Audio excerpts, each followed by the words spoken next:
മാന്യപ്രേക്ഷകരെ വീണ്ടും സ്നേഹ നമസ്കാരം. ചൊറിയാതെ വയ്യ പുതിയ എപ്പിസോഡിലേക്ക് മാന്യപ്രേക്ഷകർക്ക് സ്വാഗതം. ഓ, എന്തൊക്കെയായിരുന്നു ധ്രുവ് റാത്തി അതാ മറച്ചിടാൻ പോകുന്ന നരേന്ദ്രമോദി ഇനി പിച്ചെടുക്കേണ്ടി വരും, വിദേശത്തേക്ക് രക്ഷപ്പെടേണ്ടി വരും, RSS പിരിച്ചുവിടാൻ പോകുന്നു, ഹിന്ദുക്കളെ എല്ലാവരെയും പടച്ചാണ് കയറ്റി വിടാൻ പോകുന്നു.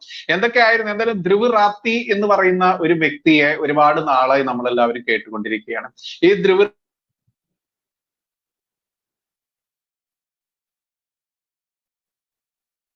ഞാൻ ഇന്നാണ് ഈ ചങ്ങാതിയുടെ യൂട്യൂബ് ചാനൽ ചെയ്യുന്നുണ്ട് എന്ന് അറിഞ്ഞു. പക്ഷെ ഞാൻ ഇന്നാണ് യൂട്യൂബിൽ ഒന്ന് കയറി നോക്കിയത്. 2 കോടിക്ക് മുകളിൽ സബ്സ്ക്രൈബേഴ്സ് ഉള്ള വലിയൊരു രാജ്യദ്രോഹി. ഈ വലിയ രാജ്യദ്രോഹി എന്ന് ഞാൻ പറയാൻ കാരണം, നരേന്ദ്രമോദി സർക്കാരിനെ മറച്ചിടാൻ വേണ്ടി വ്യത്യസ്ത ചാനലുകളിലൂടെ വ്യത്യസ്ത രാജ്യങ്ങളിൽ പോലും ഇരുന്നു കൊണ്ട് വ്യത്യസ്ത രീതിയിൽ നമ്മുടെ രാജ്യത്തിനെതിരെ വാർത്തകൾ പടച്ചുവിട്ട ഈ ധ്രുവ് റാത്തി എന്ന് കേട്ട് കഴിഞ്ഞാൽ നമ്മൾക്ക് എല്ലാവർക്കും തോന്നുക ഒരു ഹിന്ദു നാമധാരിയാണ്.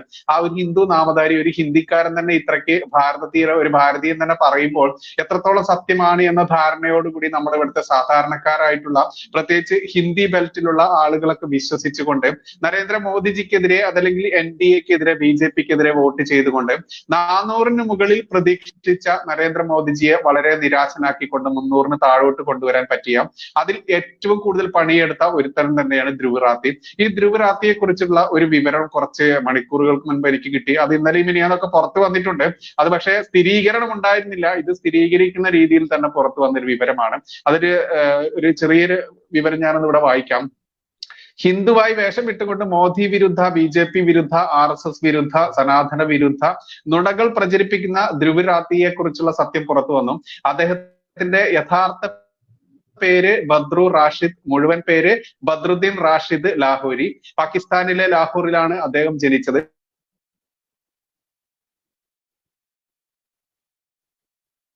ഭാര്യ ജൂലിയും, ക്രിസ്ത്യൻ നാമമാണ്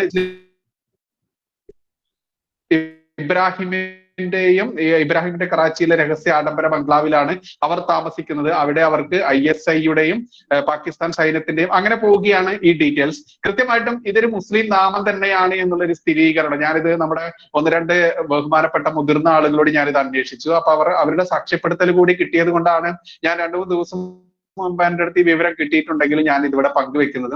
എന്തായാലും ഇതിൽ നിന്നെല്ലാം വ്യക്തമാണ് പാകിസ്ഥാൻ ആസ്ഥാനമായി പ്രവർത്തിക്കുന്ന ISISന്റെ അതല്ലെങ്കിൽ ഈ പറയുന്ന അൽ ഖ്വയ്ദ പോലെയുള്ള ഭീകര സംഘടനകൾ അവരുടെ സുരക്ഷയിൽ ഇരുന്നു കൊണ്ടാണ്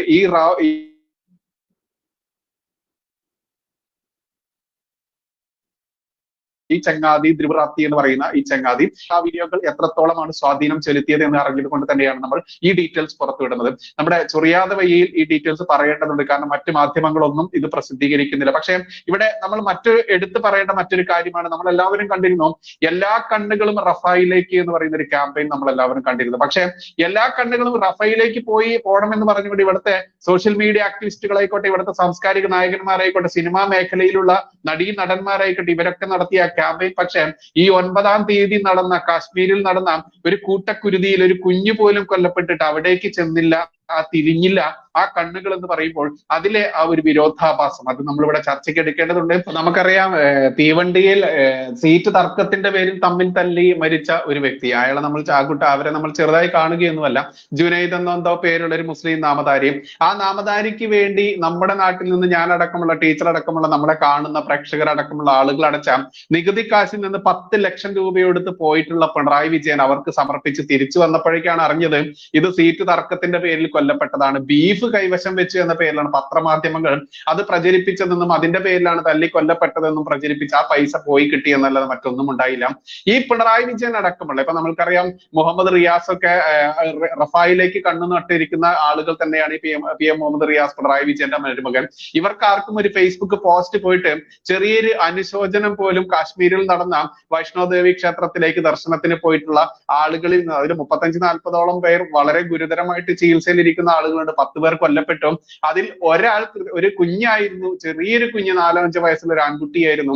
ആ കുട്ടിയുടെ കിടത്തമൊക്കെയുള്ള ഫോട്ടോയൊക്കെ പ്രചരിപ്പിച്ച സമയത്ത് പോലും ഒരു ചെറിയൊരു അനുശോചനം പോലും രേഖപ്പെടുത്തിയിട്ടില്ല എന്നുള്ളതാണ് സത്യം. ഇന്ന് മറ്റൊരു വാർത്ത കൂടി നമ്മൾ കണ്ടു. വീണ ജോർജ് എന്ന് പറയുന്ന ആരോഗ്യമന്ത്രി കുവൈറ്റിലേക്ക് തീപിടുത്തമുണ്ടായ അവിടേക്ക് കുവൈറ്റിലേക്ക് പോയിട്ടുണ്ട്. മാത്രമല്ല മരണമടഞ്ഞവർക്ക് എല്ലാവർക്കും 5 ലക്ഷമോ 10 ലക്ഷമോ 10 ലക്ഷം രൂപയാണെന്ന് തോന്നുന്നു സഹായധനമായി പ്രഖ്യാപിച്ചു എന്നുള്ള വലിയ വാർത്തകളൊക്കെ ഇടത് സൈബർ ഇടങ്ങൾ പ്രചരിപ്പിച്ചു. പഠിപ്പിക്കുന്നത് കണ്ടും മനുഷ്യനെ രണ്ട് കണ്ണുകൾ കൊണ്ട് കാണുക, ആ രണ്ട് കണ്ണുകൾ അത് മതത്തിന് അടിപ്പെടുക, ആ മതം ഇസ്ലാമിക മതമാണെങ്കിൽ അതിനെ അത്ര കണ്ട് പ്രൊമോട്ട് ചെയ്തുകൊണ്ട് ആ രീതിയിലേക്ക് മാറുന്ന ഒരു ഭരണകൂടം എന്ന് പറയുമ്പോൾ സത്യത്തിൽ വളരെ വിഷമകരമായിട്ടുള്ള അവസ്ഥ തന്നെയാണ്. ഇപ്പോ കഴിഞ്ഞ ദിവസം ആരിഫ് ഹുസൈൻ ജി പറഞ്ഞ പോലെ തന്നെ ഇവിടെ എന്തുകൊണ്ടാണ് തീവ്രവാദികൾ ഞാൻ പറയുന്നത് ഹിന്ദു ക്രൈസ്തവരായിട്ടുള്ള തീവ്ര മതസ്ഥരായിട്ടുള്ള ആളുകൾ, ആ തീവ്ര ചിന്താഗതിയിലേക്ക് അവരെ നയിക്കുന്നത്, അതല്ലെങ്കിൽ ഇവിടെ കേരളത്തിൽ ഇന്ന് നമുക്കറിയാം 11ഓളം നിയമസഭാ മണ്ഡലങ്ങളിലാണ് BJP ഒന്നാം സ്ഥാനത്ത് വന്നത്. ഈ ലോക്സഭാ ഇലക്ഷൻ വന്നതോടുകൂടി 11 മണ്ഡലങ്ങളിൽ ഒന്നാം സ്ഥാനം വരിക എന്ന് പറഞ്ഞാൽ അത് ചില്ലറ കാര്യമല്ല. മാത്രമല്ല 14 മുതൽ 15% ഉണ്ടായിരുന്ന വോട്ടിംഗ് ഷെയർ 20% കുതിച്ചു കയറി. എല്ലാ മണ്ഡലങ്ങളിലും 1 ലക്ഷത്തിന് മേലെ കയറി. മാത്രമല്ല 2-3 മണ്ഡലങ്ങളിൽ മാത്രമാണ് 20 മണ്ഡലങ്ങളിൽ 1 ലക്ഷത്തിന് താഴെ വോട്ട് പിടിച്ചത്. സാധാരണ 60,000-70,000 വോട്ടൊക്കെ പിടിച്ചിട്ടുള്ള സ്ഥലങ്ങളിലൊക്കെ 2.5-3 ലക്ഷം രൂപ വീതമൊക്കെ വോട്ട് പിടിച്ച് അത്ര കണ്ട് അടിവേര് എത്രത്തോളം താഴോട്ട് നീങ്ങിയോ അതിന് കാരണം ഇവിടുത്തെ മുസ്ലിങ്ങളാണ് എന്ന് ഒരു പ്രസ്താവന ആരിഫ് ഹുസൈൻ ജി കഴിഞ്ഞ ദിവസം നമ്മുടെ ചാനൽ ചർച്ചയിൽ പറഞ്ഞിരുന്നു. അത് യാഥാർത്ഥ്യമാണ്. അത് കൃത്യമായിട്ടും ഇവർ തന്നെയാണ് ഇവിടെ BJP-യുടെ പ്രചാരകർ, അല്ലാതെ കെ സുരേന്ദ്രൻ പോലും അല്ല എന്നുള്ളത് നമ്മൾക്ക് ഇവിടെ പറയേണ്ടി വരികയാണ്. അത്തരത്തിൽ ഓരോ മനുഷ്യന്റെ മനസ്സിലേക്കും കലുഷിതമായിട്ടുള്ള വിത്തുകൾ പാകിക്കൊണ്ട് ആ വിത്ത് മരമായി വളർന്ന് പന്തലിക്കുന്ന രീതിയിലേക്ക് ഇവിടെ വലതുപക്ഷ രാഷ്ട്രീയം വളർത്തിയെടുക്കുന്ന ഈ പങ്കുവഹിക്കുന്ന ഇവരുടെ ഈ ഇരട്ടത്താപ്പ് നമ്മൾ പറയേണ്ടത് തന്നെയാണ്. കാരണം കേരളത്തിൽ ഇന്നിപ്പോൾ എനിക്ക് തോന്നുന്നു 30% മേലെ അതല്ലെങ്കിൽ അടുത്ത് ഇവർ എത്തിയിട്ടുണ്ടോ എന്ന് പറഞ്ഞാൽ പോലും സംശയിക്കാനില്ല. കാരണം 2012 ശേഷം ഇങ്ങോട്ട് സെൻസസ് ഇവിടെ നടന്നിട്ടില്ല. ഇവിടെ എത്രത്തോളം ജനസംഖ്യ പെരുപ്പം ഉണ്ടായിട്ടുണ്ടെന്ന് നമ്മൾക്കറിയില്ല. ഇന്നിപ്പോൾ 1ാം ക്ലാസ്സിലെ അഡ്മിഷൻ വരുന്ന സമയത്ത് മാത്രമാണ് നമ്മൾ അറിയുന്നത് മലപ്പുറം ജില്ലയിലാണ് ഏറ്റവും കൂടുതൽ അഡ്മിഷൻ നടക്കുന്നത്, അത് മുസ്ലിം സമൂഹം മാത്രമാണ് എന്നുള്ളത്. അങ്ങനെ വെച്ച് നോക്കുകയാണെങ്കിൽ ഭാരതത്തിൽ അങ്ങോളം ഇങ്ങോളം ആയിക്കോട്ടെ, ഇനി വേണ്ട പ്രത്യേകിച്ച് കേരളത്തിൽ മാത്രം എടുക്കുകയാണെങ്കിൽ കേരളത്തിലെ ഇന്നത്തെ മുസ്ലിം ജനസംഖ്യ എത്രത്തോളം ആയി എന്നുള്ളത് വളരെ ഭീഷണിപ്പെടുത്തുന്ന അതല്ലെങ്കിൽ ഭയപ്പെടുത്തുന്ന രീതിയിലേക്ക് ഓരോ ഹിന്ദുവും ക്രിസ്ത്യാനിയും ഇവന്റെ ഭാഷയിലൊക്കെ പറയുകയാണെങ്കിൽ കാഫിറുകളായിട്ടുണ്ടെങ്കിൽ അത് അതിലേറെ വിവരം ഈ ഭരണാധികാരികൾക്ക് ഉണ്ടായിരിക്കാം. കാരണം ഇന്നിപ്പോ സംവരണ വിഷയത്തിൽ പോലും ക്രിസ്ത്യാനികൾ ഒന്നടങ്കം ഇളകിക്കൊണ്ട് ഭരണത്തിനെതിരെ കൃത്യമായി പറഞ്ഞിട്ടുണ്ട്. ഒരിക്കലും സംവരണത്തിൽ മുസ്ലിം ന്യൂനപക്ഷ ആ ഒരു സംവരണം ഞങ്ങൾക്ക് കൂടി അവകാശപ്പെട്ടതാണെന്ന് പറഞ്ഞ് അവർ കൃത്യമായിട്ട് രംഗത്ത് വന്നിട്ട് പോലും ഈ ഭരണാധികാരികൾക്ക് ഭയം അതല്ലെങ്കിൽ ഒരു മാറ്റത്തിന് അവർ ചിന്തിക്കുന്നില്ല എന്നറിയുമ്പോൾ ഇവിടെ മൃഗീയ ഭൂരിപക്ഷത്തിലേക്ക് ഇവർ എത്തിയിട്ടുണ്ട് എന്ന് ആരെങ്കിലും സംശയിച്ചു കഴിഞ്ഞാൽ കുറ്റപ്പെടുത്താനാവില്ല. ആ രീതിയിലേക്ക് തന്നെയാണ് കാര്യങ്ങൾ പോയിക്കൊണ്ടിരിക്കുന്നത്. അതുകൊണ്ട് തന്നെ എല്ലാ കണ്ണുകളും റഫായിലേക്ക് എന്ന് പറയുന്ന ആളുകളുടെ ഒരു കോങ്കണ്ണ് അതല്ലെങ്കിൽ ഇടയ്ക്കുള്ള ഒരു ചിമ്മിയിട്ടുള്ള ഒരു ചെറിയൊരു അംശമെങ്കിലും ഈ പറയുന്ന ഭാരത നാട്ടിൽ നടക്കുന്ന നമ്മുടെ സഹോദരരെ കൊന്നൊടുക്കുമ്പോഴും കാണിക്കണമെന്ന് പച്ചയ്ക്ക് പറയേണ്ടതുണ്ട്. എത്ര 45-50ഓളം യാത്രക്കാരുമായി പോയിട്ടുള്ള ബസ്, അതും ഒരു തീർത്ഥയാത്രയ്ക്ക് പോകുന്ന ബസ്സാണ്, ക്ഷേത്രത്തിലേക്ക് പോവുകയാണ്. ആ ക്ഷേത്രത്തിലേക്ക് പോകുന്നത് മാത്രമല്ല നരേന്ദ്രമോദി എന്ന് പറയുന്ന ഭാരത പ്രധാനമന്ത്രി 3ാമതും സത്യപ്രതിജ്ഞ ചെയ്യുന്ന ദിവസം തന്നെ തിരഞ്ഞെടുത്തുകൊണ്ട് ആ ഡ്രൈവർക്ക് നേരെ വെടിയുതിർക്കുക, അതോടുകൂടി ആ ബസിന്റെ നിയന്ത്രണം നഷ്ടപ്പെട്ടുകൊണ്ട് ബസ് കൊക്കയിലേക്ക് മറിയുക, എന്നിട്ടും വിട്ടില്ല, എന്നിട്ട് അതിന് നേരെ റോക്കറ്റ് ലോഞ്ചറുകൾ തൊടുത്തു വിടുക. അപ്പോൾ എത്രത്തോളം ക്രൂര മനസ്സാണ് ഇവരുത് എന്നുള്ളത് ടീച്ചർ പറഞ്ഞതിനും അപ്പുറം നമ്മൾ സൂക്ഷിച്ചു നോക്കേണ്ടതുണ്ട്. കാരണം ഇവിടെ ഒരു പ്രത്യേക മതസ്ഥർക്ക് മാത്രമേ ഇവിടെ ജീവിക്കാൻ അവകാശമുള്ളൂ, അതിനുവേണ്ടി ഞങ്ങൾ എന്തും ചെയ്യും, ഇവിടെ ഭരണം അട്ടിമറിക്കാൻ വേണ്ടി ധ്രുവറാത്തിമാരെ ഞങ്ങൾ കെട്ടിയിറക്കും, കോടിക്കണക്കിന് രൂപ വിദേശ ഫണ്ട് ഞങ്ങൾ സ്വീകരിക്കും. അത് ഏതൊക്കെ രീതിയിൽ ഇവിടെ ഇപ്പോൾ നമുക്കറിയാം ഒരുപാട് ചാരിറ്റി പ്രവർത്തകരൊക്കെ കൂണുപോലെ മുളച്ചു പൊങ്ങിക്കൊണ്ടിരിക്കുന്ന ഒരു അവസ്ഥ കൂടി നമ്മളിവിടെ പരിശോധിക്കേണ്ടതുണ്ട്. ഇന്ന് നരേന്ദ്രമോദിജി രംഗത്ത് വന്നതോടുകൂടി തന്നെ നോട്ട് നിരോധനം ഏർപ്പെടുത്തിയത് എന്തുകൊണ്ട് എന്ന് ചിന്തിക്കുന്നവർക്ക് കൃത്യമായിട്ടും അറിയാൻ പറ്റും. പാകിസ്ഥാന്റെയും ഭാരതത്തിന്റെയും നോട്ടുകൾ തമ്മിൽ തിരിച്ചറിയാൻ പറ്റാത്ത രീതിയിൽ അത്ര ഒറിജിനാലിറ്റി പാകിസ്ഥാനിൽ നിന്നുള്ള കള്ളനോട്ടുകൾക്ക് ഉണ്ടായിരുന്നു എന്നുള്ളതും അത് കണ്ടെയ്നർ കണക്കിനാണ് ഇവിടെ വന്ന് ഇറങ്ങിയത് എന്നുള്ളതും കൃത്യമായിട്ട് അച്യുതാനന്ദൻ സർക്കാരിലെ CPM മുഖ്യമന്ത്രിയായിട്ടുള്ള അച്യുതാനന്ദൻ തന്നെ പറഞ്ഞതൊക്കെ നമ്മൾ കൂട്ടിച്ചേർക്കേണ്ടതുണ്ട്. അത്തരത്തിൽ ഇവിടെ രാജ്യത്തിനെ അസ്ഥിരപ്പെടുത്താൻ വേണ്ടി എന്തൊക്കെ ചെയ്യാമോ അതൊക്കെ ചെയ്ത് രംഗത്ത് വരുന്ന ഇവർക്ക് വേണ്ടി മാത്രം നിലകൊള്ളുന്ന ഈ സർക്കാരുകൾ, ആ സർക്കാർ എത്രത്തോളമാണ് ന്യൂനപക്ഷ പ്രീണനം എന്ന പേരിൽ അവരെ പരിപോഷിക്കുന്നതെന്നും ഈ ന്യൂനപക്ഷങ്ങൾക്ക് കിട്ടേണ്ട അവകാശം ക്രിസ്ത്യാനികൾക്ക് കൊടുക്കാതെ അത് പൂർണ്ണമായിട്ട് തട്ടിയെടുക്കുന്ന ആ ഒരു പ്രീണനം എത്രത്തോളം ഉണ്ടെന്നും ഇവിടെ മന്ത്രിമാരായാലും MLA-മാരായാലും ഇനി മുഖ്യമന്ത്രി അടക്കമുള്ളവർ എത്രത്തോളമാണ് ഇതിന് മാത്രം ജീവിച്ച് ഭരിക്കുന്നതെന്നും കൃത്യമായിട്ട് അറിയേണ്ടതുണ്ട്.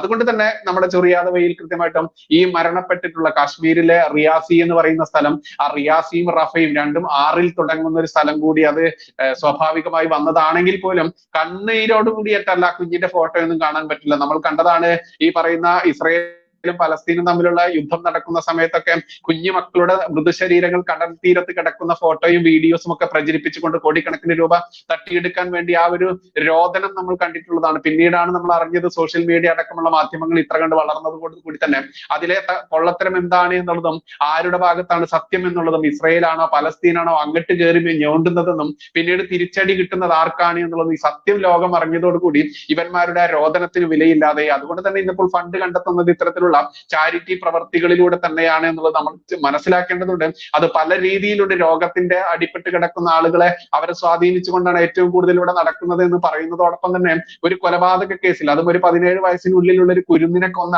റഹീം എന്ന് പറയുന്ന ഒരു ക്രൂരനായിട്ടുള്ള ഒരു കൊലയാളി, ആ കൊലയാളിക്ക് വേണ്ടി 2 ദിവസം കൊണ്ട് 34 കോടി പിരിക്കുക.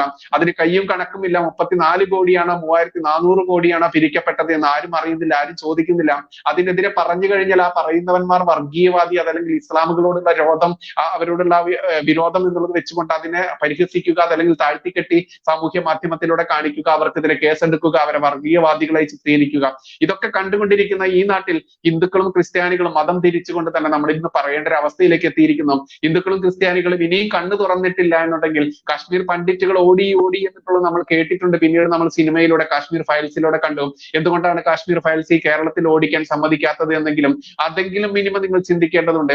യാഥാർത്ഥ്യം ജനമനസ്സുകളിലേക്ക് ഇറങ്ങി വന്നു കഴിഞ്ഞാൽ എന്തായിരിക്കും അവിടുത്തെ റിഫ്ലക്ഷൻ എന്നുള്ളത് ഇവിടെ ഗോവിന്ദനും പിണറായിക്കും കൃത്യമായിട്ട് അറിയാം. അതുകൊണ്ട് തന്നെയാണ് യാഥാർത്ഥ്യങ്ങൾ പുറത്തു കൊണ്ടുവരുന്നവരെ ജയിലിൽ അടച്ചിട്ടായാലും വേണ്ടില്ല, അവരെ കള്ള കേസുകൾ കൊടുത്തിട്ടായാലും വേണ്ടില്ല, അവരെ ഏതൊക്കെ രീതിയിൽ ദ്രോഹിച്ചിട്ടായാലും വേണ്ടില്ല, സത്യം പുറത്തു വരാതിരിക്കാൻ വേണ്ടി മെനക്കെട്ടിറങ്ങിയിട്ടുള്ള ഭരണാധികാരികളും അതിനുവേണ്ടി നിയോഗിക്കപ്പെട്ട പോലീസുകാരെ നമ്മൾ ഒരിക്കലും കുറ്റപ്പെടുത്തുന്നില്ല. കാരണം ഭരിക്കുന്ന പാർട്ടിക്കുടെ ചൊൽപ്പടിക്ക് നിൽക്കേണ്ടത് അവരുടെ ഗതികേടാണ് എന്നുള്ളത് നമ്മൾ മനസ്സിലാക്കേണ്ടതുണ്ട്. ഇന്നിപ്പോൾ നമുക്കറിയാം പല രീതിയിലുള്ള സോഷ്യൽ മീഡിയയിലൂടെ നടക്കുന്ന ചെറിയ പ്രതികരണത്തിന് പോലും കേസെടുക്കുന്ന അവസ്ഥയിലേക്ക് നമ്മുടെ കേരളം മാറിയിട്ടുണ്ട്. മാധ്യമ സ്വാതന്ത്ര്യത്തിനും അതല്ലെങ്കിൽ സ്വാതന്ത്ര്യം സുരക്ഷ എന്നൊക്കെ പറഞ്ഞുകൊണ്ട് നവോത്ഥാനം എന്നൊക്കെ പറഞ്ഞ് മുദ്രാവാക്യം വിളിക്കുന്നവർ തന്നെ ഇവിടെ വാ തുറന്നു കഴിഞ്ഞാൽ വാ തുറക്കുന്നവനെ ജയിലിൽ അടക്കുന്ന സിസ്റ്റത്തിലേക്ക് മാറുമ്പോൾ ഇവിടെ ചൈനയായോ അതല്ലെങ്കിൽ മറ്റേതെങ്കിലും കമ്മ്യൂണിസ്റ്റ് രാജ്യമായോ എന്ന് സംശയിക്കേണ്ട അവസ്ഥയിലേക്ക് കേരളം മാറുമ്പോൾ ഇനിയും ഈ പറയുന്ന കാഫിർ വിഭാഗത്തിൽപ്പെട്ട ആളുകൾ വാ തുറക്കാതിരുന്നു കഴിഞ്ഞാൽ നിങ്ങൾ കാശ്മീർ പണ്ഡിറ്റുകൾ ഓടിയ പോലെ നിങ്ങൾക്ക് ഓടാൻ കാല് പോലും ഉണ്ടാവില്ല എന്ന് കൂടി കൂട്ടിച്ചേർക്കേണ്ടതുണ്ട്. ടീച്ചറെ, നമ്മൾക്കറിയാം ആധുനിക കാലത്തെ യുദ്ധ തന്ത്രങ്ങളെ കുറിച്ചും അതല്ലെങ്കിൽ യുദ്ധ ചതികളെ കുറിച്ചും ഒക്കെ ഇസ്ലാമിക യുദ്ധ ചതികളെ കുറിച്ച് നമ്മൾ ഒരുപാട് കണ്ടുകൊണ്ടിരിക്കുന്നു.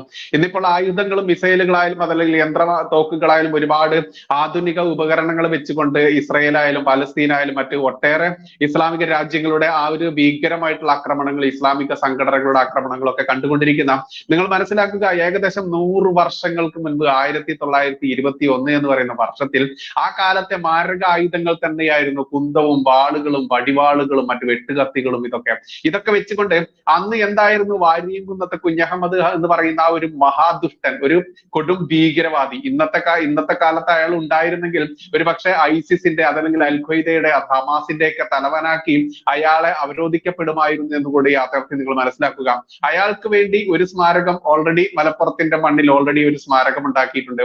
ഇനി രണ്ടാമത്തെ സ്മാരകം ചോക്കാട് എന്ന് പറയുന്ന മലപ്പുറത്ത് തന്നെയുള്ള സ്ഥലത്ത് 50 സെന്റോളം സ്ഥലത്ത് ഉയർന്നുകൊണ്ടിരിക്കുകയാണ്. അത് ഞാനടക്കമുള്ള എന്നെ കണ്ടുകൊണ്ടിരിക്കുന്ന മാന്യ പ്രേക്ഷകർ അടച്ച നികുതി കാശ് എടുത്തുകൊണ്ടാണ് സർക്കാർ അതിന് വക മാറ്റി വെച്ചിരിക്കുന്നത്. അപ്പോൾ ഐസിസ് തലവന്മാർ, ഇസ്ലാമിക കൊടും ഭീകരന്മാരെ ഇവിടെ വലിയ മാർപ്പാപ്പമാരായി അതല്ലെങ്കിൽ വലിയ മനുഷ്യ സ്നേഹികളായി വെള്ളരിപ്രാവുകളാക്കി മാറ്റുന്ന ഈ ആധുനിക യുദ്ധവും പഴയ കാലത്തെ 100 വർഷങ്ങൾക്ക് മുൻപുള്ള ആ യുദ്ധവും നടത്തുമ്പോൾ അതിലെ വീര ഇതിഹാസ കഥാപാത്രങ്ങളായി ഏറ്റവും കൊടും ഭീകരന്മാരായിട്ടുള്ള ഈ വാരിയും കുന്നത്തെ കുഞ്ഞഹമ്മദ്മാരെയൊക്കെ ഇന്നിപ്പോൾ ഇവിടെ അത്ര കൊണ്ട് വർണ്ണിച്ചുകൊണ്ട് അതല്ലെങ്കിൽ അവരോധിച്ചുകൊണ്ട് പോയിക്കൊണ്ടിരിക്കുന്ന ഈ നാടുകൾ കൃത്യമായിട്ടും പറയാനുള്ളത് പച്ചയ്ക്ക് പറയുക തന്നെ ചെയ്യും. ഇവിടെയുള്ള കാഫിർ എന്ന് പറയുന്ന വിഭാഗത്തിന്റെ കണ്ണ് എന്തെങ്കിലും ഒരു ഇത്തിരി വെട്ടം അടിക്കുകയാണെങ്കിൽ അതല്ലെങ്കിൽ തലച്ചോറിൽ ഇത്തിരി ചിന്താ ശകലങ്ങൾ ഉദിക്കുകയാണെങ്കിൽ നിങ്ങൾക്കത് മനസ്സിലാവാൻ വേണ്ടി തന്നെയാണ് ഞങ്ങൾ ജീവൻ പോലും തൃണവൽക്കരിച്ചുകൊണ്ട് അതല്ലെങ്കിൽ നിങ്ങൾക്കറിയാം സോഷ്യൽ മീഡിയയിലൊക്കെ പരതിയിട്ടുണ്ടെങ്കിൽ നിങ്ങൾക്കറിയാം നമ്മുടെ വീഡിയോകൾക്ക് അടിയിലൊക്കെ വരുന്ന തെറികൾ, പച്ച തെറികൾ ഏതൊക്കെ രീതിയിലാണ് ഇസ്ലാമിക മദ്രസ സംസ്കാരം വെച്ചുകൊണ്ട് ഇവന്റെയൊക്കെ കിതാബിലെ സംസ്കാരം വെച്ചുകൊണ്ട് ഇവന്റെയൊക്കെ മഹോന്നതന്റെ സംസ്കാരം വെച്ചുകൊണ്ട് നമ്മളെയൊക്കെ ആക്ഷേപിക്കുന്നത് എന്ന് കൃത്യമായിട്ടും അറിയുന്ന ആളുകൾ തന്നെയാണ്. നമ്മൾക്ക് കൃത്യമായിട്ടും ഇവരുടെ ഈ വായിലിരിക്കുന്നത് കേൾക്കേണ്ട യാതൊരു ആവശ്യവും ഇല്ല എന്നിരിക്കാം ഇത് കൃത്യമായിട്ട് നിങ്ങളിലേക്ക് എത്തിക്കുന്നത് എന്തുകൊണ്ട് എന്ന് ചിന്തിച്ചുകൊണ്ട് യാഥാർത്ഥ്യങ്ങൾ മനസ്സിലാക്കിക്കൊണ്ട് 1921 വാര്യംകുന്നന്മാരായിട്ട് ഇന്ന് വാര്യംകുന്നന്റെ ആരാധകരായി മാറിയിട്ടുള്ള കേരളത്തിലെ ഈ ബഹുഭൂരിപക്ഷം വരുന്ന എന്ന് തന്നെ പറയേണ്ട രീതിയിലേക്ക് മുസ്ലിം സമൂഹം മാറുന്നു. അവരുടെ ധീര ഇതിഹാസ കഥാപാത്രമായി വാര്യംകുന്നന്മാർ മാറുന്നുണ്ടെങ്കിൽ, അതല്ലെങ്കിൽ അൽ ഖ്വയ്ദ തലവന്മാർ മാറുന്നുണ്ടെങ്കിൽ, ഹമാസിന്റെ തലവന്മാർ അവർക്ക് വീരോതിഹാസ നായകന്മാരായി മാറുന്നുണ്ടെങ്കിൽ അവിടെ ചിന്തയോടുകൂടി കൃത്യമായി കണ്ണു തുറന്നുകൊണ്ട് തന്നെ നിങ്ങൾ കാണേണ്ടതുണ്ട്.